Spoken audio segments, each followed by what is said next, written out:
Hi everyone, so today I thought we can go over how I passed FAR in about 7 weeks.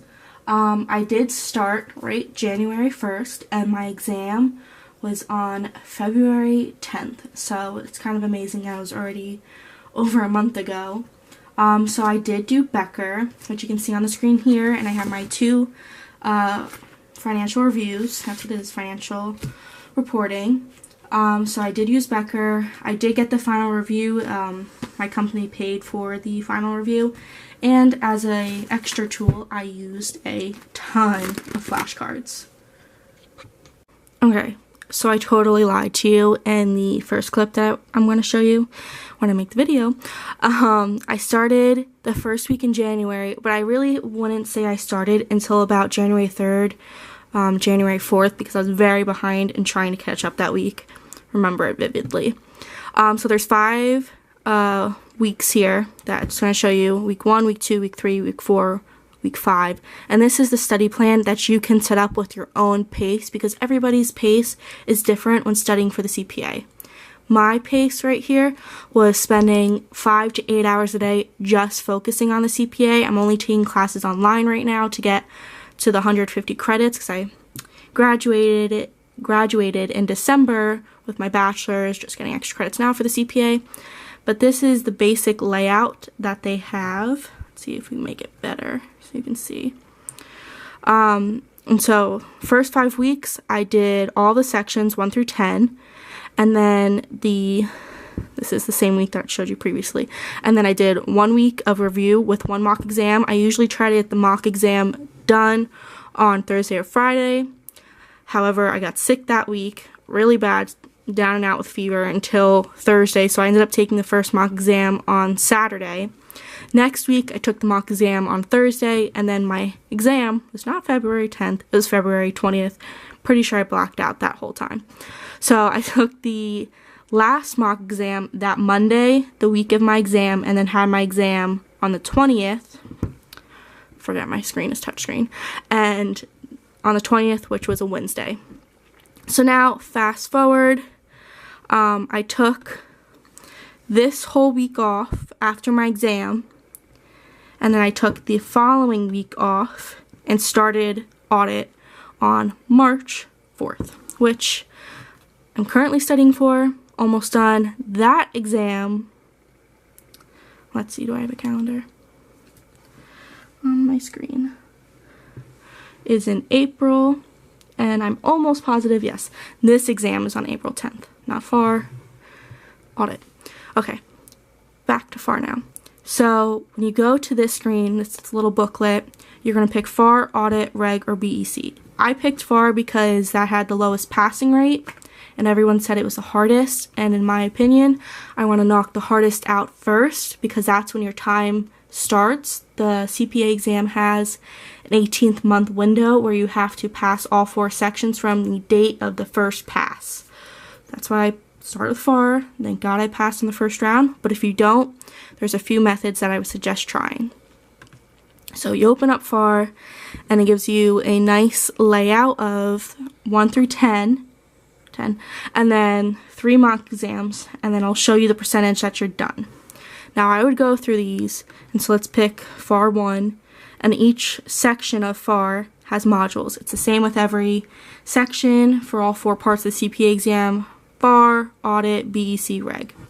So these are the modules that you're going to go through. When you open up, say module 1, you have a lecture, a skills practice, and multiple choice.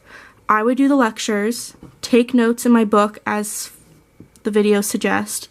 Then I would do the skills practice. With the skills practice, I would never want to watch the videos unless it was something that I was really struggling with. I skipped them. If you're somebody who needs the extra practice, definitely watch them, because they do offer a lot of great tips, and I wish I just had the patience to sit there and watch them, but I do not. So in these skills practices, we can just open up really quickly. It's the intro video. Let's see, and then this is one of the skills practice videos. And then they would give you just these little questions that you can answer. There's usually drop-down boxes. And they kind of reminded me of like mini simulations. And then they have the multiple choice, right? So I would go through here, and as I was reviewing during the last week or so before my exam, I was trying to get all of these checked off with completed, and completed meant that you did the lecture, you did the skills practice, and you did the multiple choice, and got a, for the most part, over 90% gave you a check mark, but don't take my exact word for it. So this is also what you can do, is you can test out of the lectures by taking the quizzes, but you need to score over an 80%. I rarely scored over an 80%, so don't worry about that if you don't. I don't think that's really a big deal. So yeah, so I went through, did all of them. If you click these arrows, it goes F1, F2, F3, F4, all the way through. And what I tried to do in between all of these was, if you scroll down to at the end of each section, you could take a progress test. Now, I highly suggest that because you just want to go through as many multiple choice as you can. Now, I would usually do 20 multiple choice at a time and then 1 simulation. As you probably could see on a lot of them, actually you probably didn't because I didn't scroll down, is I didn't do the simulations until I was reviewing. I usually did like maybe 1 or 2 simulations. Yeah, see, what is this, F6? I never did any of the simulations. And you know what? I struggled the most with simulations on my exam, and I thought that was going to be the difference between me passing and me failing while I was sitting there and taking it. So maybe I should have taken simulations more seriously, and I wouldn't have been as nervous. But at the end of the day, I still passed, and I'm grateful for that. Okay, so now what you're briefly going to see is just the study methods that I used going throughout the whole book. As you can see, I used a ton of flashcards, as I showed you before, but I also, when going through the lectures that Becker gives you, I used Post-it. So when going through the lectures, I would make notes on the page that they gave you during the lecture, and that would be an underlining, having notes in the margins and whatnot, and then when they would give you the questions at the end, I would use these sticky notes, these little mini ones, so that nothing would be written on the actual question until I reviewed.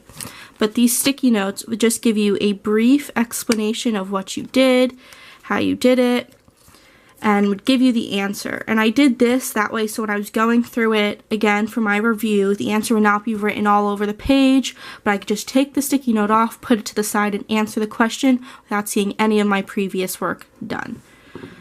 Another great thing that Becker does for you is they have a lot of these summary pages throughout the books that just gives you, so this is governmental, and they give you the different types of statements that could be on it, the different methods of accounting that you have to use, and I would just always mark this off again with a post-it notes. Post-it notes will save your life. Okay, so now I brought you back to that home financial screen, and we're going to scroll all the way down to the bottom, and this is where you have those 3 mock exams that I was telling you about.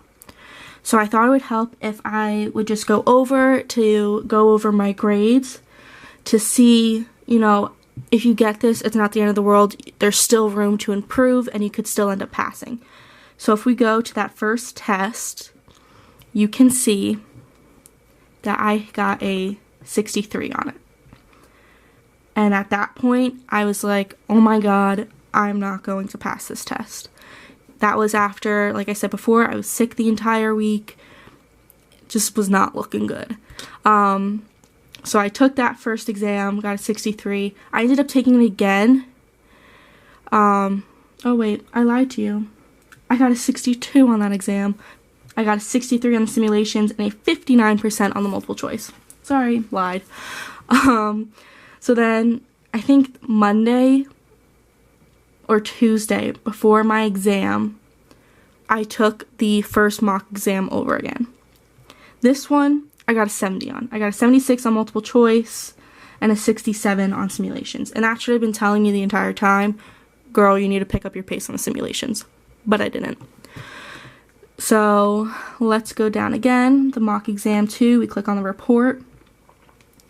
And the first one, I got a 73 on. So then, from the 62 to a 73, I improved greatly because I really felt much better that week, and I'm like, you're going to make up for what you didn't do last week. And I really put pedal to the metal, fixed my simulations, got a 78 on them, and then still got a 59 on on my multiple choice. Not great. So let's go back.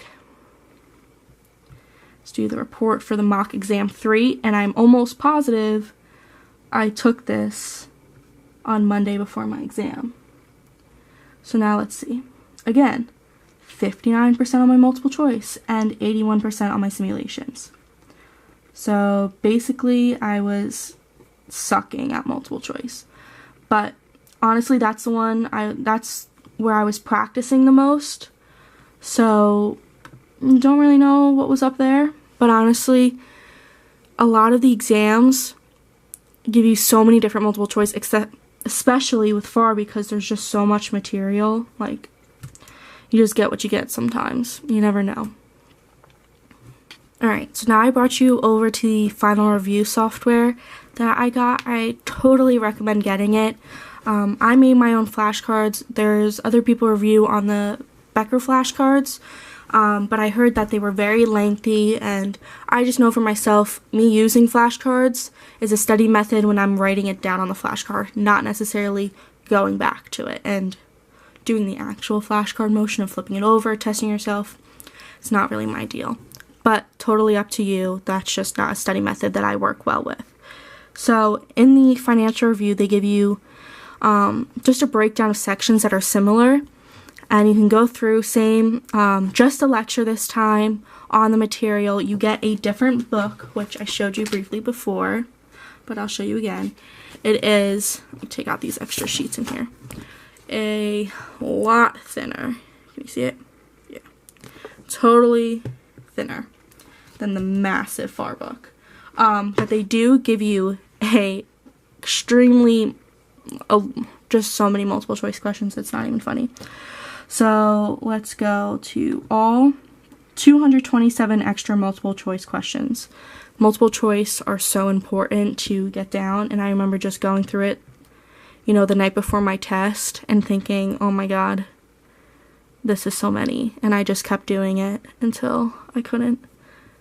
So yeah, we can go into one. So they're breaking up into letters now instead of modules. And it's just the same setup. You get these intro videos, lectures, and you go through and you do it. And honestly, they just brought up so much stuff, and it was very broad. But overall, like, if you didn't understand something, I knew where in the book I could go back to and get the details on. So that, I think, was just a great extra tool to have.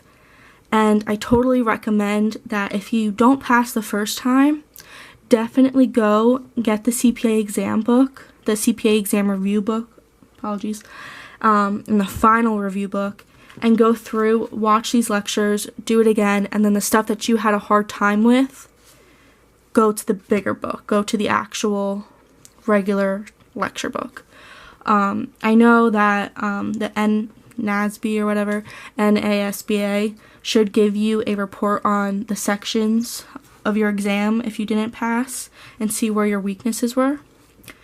So let's go to something else now. Okay, so these are a few of the review sheets that I made copies of that were in the big financial review book, in this one. I printed them out so I could take notes on them and just read them.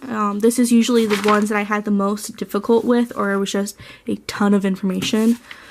So this one's like the government matrix of the different funds for governmental accounting. We have the revenue recognition of construction contracts, percentage completion, and completed contract. And then the corporation tax summary. So these are stuff I went over really quickly. I like paper, so I made copies of them. Totally up to you if that's something you would like to do or not. Let's see. Just got an Ebates alert. So the next thing are these flashcards. Now, may have gone a little flashcard heavy. You can let me know in the comments down below. Yeah, it's probably going to be yeah, you went too heavy, Nicole. So on these flashcards, they are not in order. I think I was probably having a panic attack before my exam and was just randomizing them. So basically, like, these are the financial reporting forms. So Form 10K, let's see what else from Form 10Q. So I would just basically, anything that was similar to one another, I would put it all on one flashcard and just know that that's what I needed to know for that section. So this is SEC reporting. And it would just be, it was not like a flip over, okay, what is it? It was the information that you need to know and that I had problems knowing. So let's see if we can get a good one. My ones for audit are a lot more colorful and I would say a lot more organized. Okay, I like this one. So another great thing is I'm a visual person. Probably you can see I need those post-it notes. I needed to print them out, make notes. This chart for exchanges for commercial substance and lacks commercial substances. Lack commercial substance. Tongue twister. Okay, so I followed the arrows and that helped me visually see, okay, if this is it, then what do I do next? Gain or loss? What do I do? And just slowly follow it down. And just having it on the flashcard helped me, one, write it down, makes you memorize it more, practice it more, and then you can also just know that I don't need to go search in the book to find it again. I have it on this flashcard, and this may seem like a massive pile to you, but this is all basically a summary of what was in that textbook. So now, either on the go or whatnot, I could just have it. Would I rather go through this and try to find it, or would I rather go through this? That's up to you. I chose this. And that's the other thing. I did not have a good study-life balance. Like I said before, I'm not working. I go to school online, so I didn't need to leave the house unless I absolutely needed to. And there would be some weeks where I would not even go outside. It was winter, it was cold, no need. I needed to study. Wouldn't go to the grocery store, wouldn't do anything. And that was not good. This time with audit, I am doing a lot of things differently. I organized my desk, as you can see a little bit. It's kind of a mess over here. I shoved all of my audit stuff over here. And my flashcards are over there right now. I got this flashcard box to keep them all organized because sometimes this rubber band was just not doing it. But I organized my desk, so clean desk, clean mind mentality. I'll let you know if it actually works. But back to the study life balance. Gained a lot of weight my last 2 weeks of studying. I was in my room almost 24/7 studying non-stop, and I just had no control. I would go downstairs, get food, bring it back up to my room. Was not the best thing in the world. So with that said, don't do that. I mean, granted, I got through the test, I passed, don't have to ever worry about it again, but now, this time around, I'm really trying to be more active, get outside, go out more with my mom until she starts working again, and just trying to live a more healthy life. And honestly, taking those breaks away from studying, I think has helped me remember and retain more of the audit information. Again, it's just something to consider. So yeah, that's about it. If you have any specific questions, please do not hesitate to holler and let me know. I think I went over everything I did. Oh, you know what? One thing. Where is it? This thing right here. It is my whiteboard. I love whiteboards. Okay. Paper, great. I love writing things down 1,000,000 times until I remember it. But there's just something about working on a whiteboard that I just can't explain to you. So consider it. Get a whiteboard if you want one. It's a mini one. I won't show you my massive one because it's a little extra, but I didn't pay for the massive one, so I don't feel too bad. All right, that's it. Have a good day, everyone. Bye.